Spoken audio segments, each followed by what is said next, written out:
Today, we're diving into the roller coaster season of Boston Bruins goaltender Jeremy Swayman. From high expectations to unexpected struggles, we'll break down what went wrong, how Swayman is reflecting on it, and what needs to be done to bounce back stronger in 25-26. He recently did an interview and I wanted to share what he had to say. So buckle up, Bruins fans. I'm here to give you the latest info on your beloved Boston Bruins. If you've been liking my Bruins content, please leave me a like and subscribe. If you've already done so, thank you.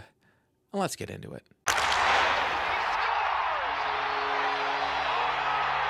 The Boston Bruins 24-25 season was one of frustration and unmet expectations. And at the heart of it was goaltender Jeremy Swayman. Once hailed as the cornerstone of Boston's future in net, Swayman's season was a stark reminder of just how challenging the NHL can be, even for most promising young talents.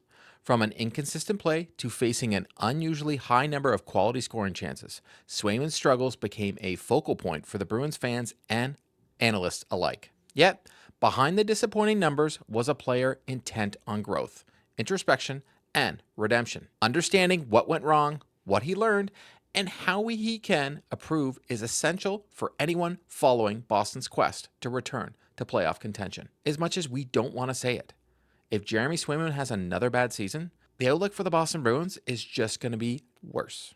Coming into the season, expectations for Swayman were high.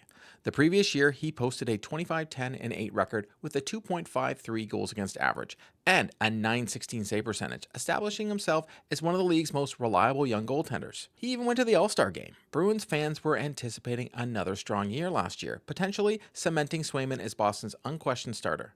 A lot of people were hoping he could be the next Tuukka Rask. Instead, the 24-25 season proved to be an uphill battle from the start. Over 58 games, Swayman recorded a 22-29-7 record with a goals against climbing to 3.11, and his save percentage dropped to .892. While he managed to record 4 shutouts, the Bruins as a team struggled, finishing with a 33-39-10 record and missing the playoffs, a rare occurrence in the last couple years for the Bruins. These statistics alone highlight a season where results did not align with expectations. Heck, myself, I had the Bruins making the playoffs at the beginning of the year. I had them, I think, third in the division.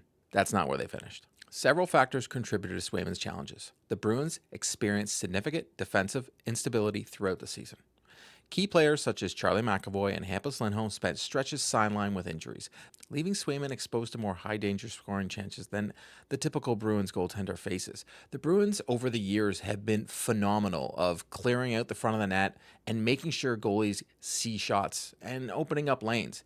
It's very uncharacteristic of the Boston Bruins last year on how they play defense. Additionally, mid-season roster moves, including trades that sent several veteran players away, disrupted team's chemistry.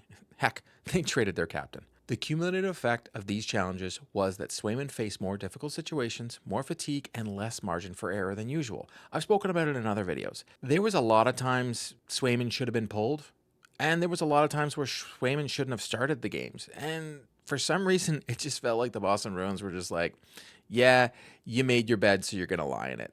Beyond the physical and tactical challenges, the mental toll of a difficult season cannot be understated. Swayman was candid about his struggles, acknowledging the weight of missed expectations. There were ups and downs last year, and I took it to heart, he admitted, reflecting on an emotional challenge of the season. I don't like losing, I don't like not making the playoffs, and that's a standard I hold to myself. His honesty demonstrated a maturity that goes beyond statistics.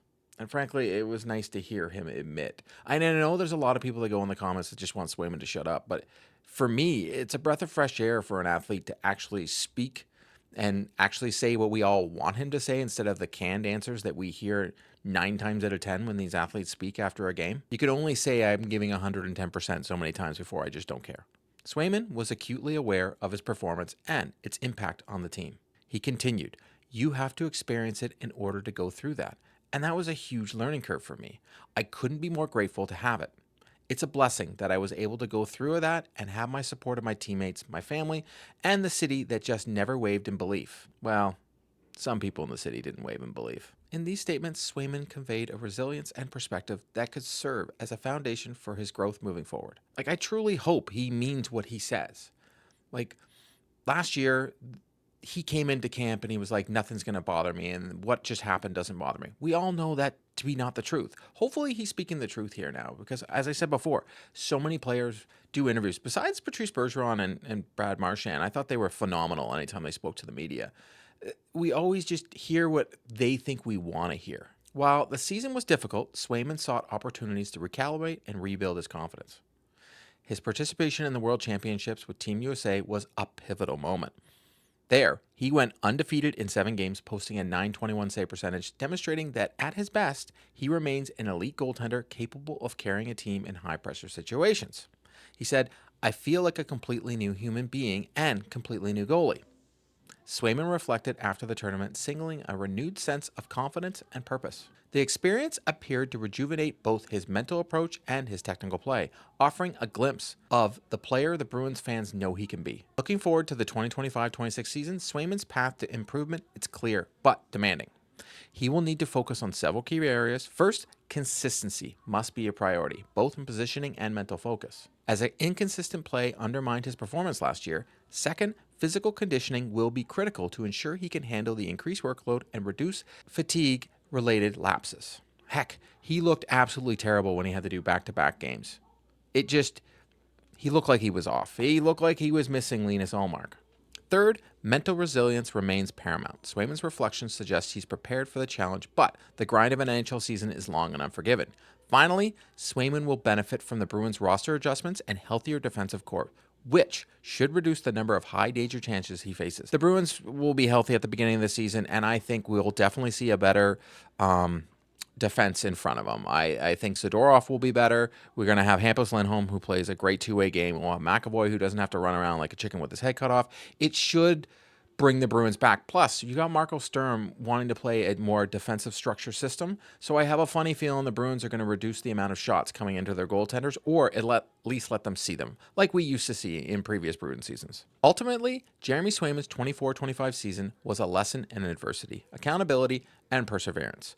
While the statistics and outcomes may have been disappointing, the player behind the numbers exhibited a remarkable level of self-awareness and dedication to improvement. The upcoming season offers Swayman the opportunity to translate these lessons into performance and help the Bruins return to their winning ways. With the renewed confidence, a stronger support system, and the lessons of last season firmly in mind, Swayman's rebound could be the most compelling story in the NHL for 25-26. You have to remember, he was the darling of the NHL as one of the young up-and-coming goaltenders, especially for Team USA. A lot of people were talking about, is he going to fight for that position for the starting goalie? No one's having that conversation anymore. They're just asking, is he going to be the third stringer on Team USA for the Olympics? I have a funny feeling he will be. I think he will beat out Decord, but we'll see. In conclusion, Jeremy Swayman's journey reminds us that even elite athletes face struggles and setbacks. What separates great players from good ones is how they respond, adapt, and grow in the aftermath of failure. For Swayman, the challenge is clear. Return to form, provide stability in the net, and help Boston reassert itself as a contender. If he can do that, the lessons of last season will not define him. Instead, they will serve as the foundation for a stronger, more resilient career. Bruins fans have every reason to believe that Jeremy Swayman's best hockey may still be ahead of him. And I also feel that every fan has the right to be pissed off at him for last year. Jeremy Swayman's journey through adversity is a commitment to growth, serve as a testament to his character and determination. As the 25-26 season approaches, all eyes will be on Jeremy Swayman to see if he can reclaim his elite status and help the Bruins return to their winning ways. If he doesn't, Bruins fans will never let him live it down. And honestly, can you blame him?